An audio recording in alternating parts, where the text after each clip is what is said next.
Serlimar queda mostra a urgência de transformar algum dia mais com 60 buracos na cutin rondi Aruba em landfill.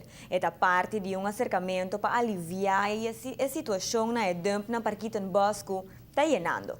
Sabania volta dia buraco na alto rebeliza de prioridade de Serlimar.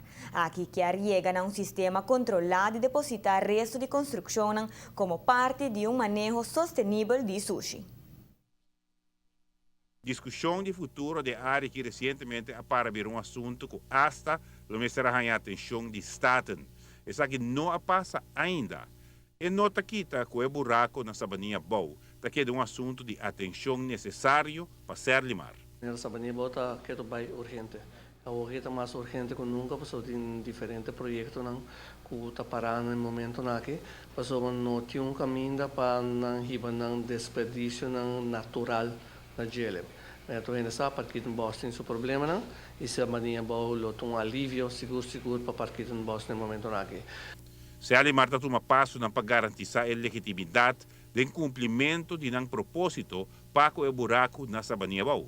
Serlimar a entregar uma petição para render verordening, permisso, para nós usar Sabania Boa como landfill. Den jeito especificar, hopelijk, tuinafval, grafafval, resto de construção, roçamento, dus tucos natural.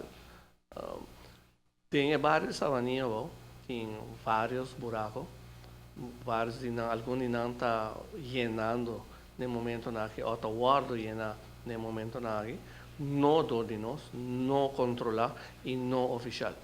O que nós queremos está na Sabania, vem com sistema controle severo, que assim nos pode back e pedir buraco aqui dentro do seu estado natural back.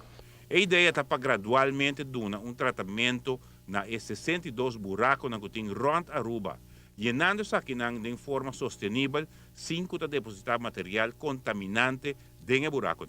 Convencendo e papinético não, pensando que é meta atrás, que é produto final e depois como conviver dentro da área que eu vou usar como landfill. Hope gente está querendo que também está algo para sempre malicioso, algo que não bestia nada, não pode viver back nada. É que dado momento me está querendo noção, nieto não de outro, não sabemos que não está buraco. Coba tempo. Até que essa é também vira uma área residencial, com sua natureza na rondiche, que em 2014 que tem problema não, lo está tem olvido. De par de anos, lo mestre lleno de buraco na Sabania Abau. Nós também temos horário de abril, mas só que nós estamos na Gavilão, de manhã até 6 ou 7 da tarde, e também tem weekend também metade dia, e depois nós também pôr sistema de controle para fora, se nós está grave ou não, com nós também controlar e quem está fazendo mal uso de hora que o lugar será. Giovanni Müller, Notícia da Noite.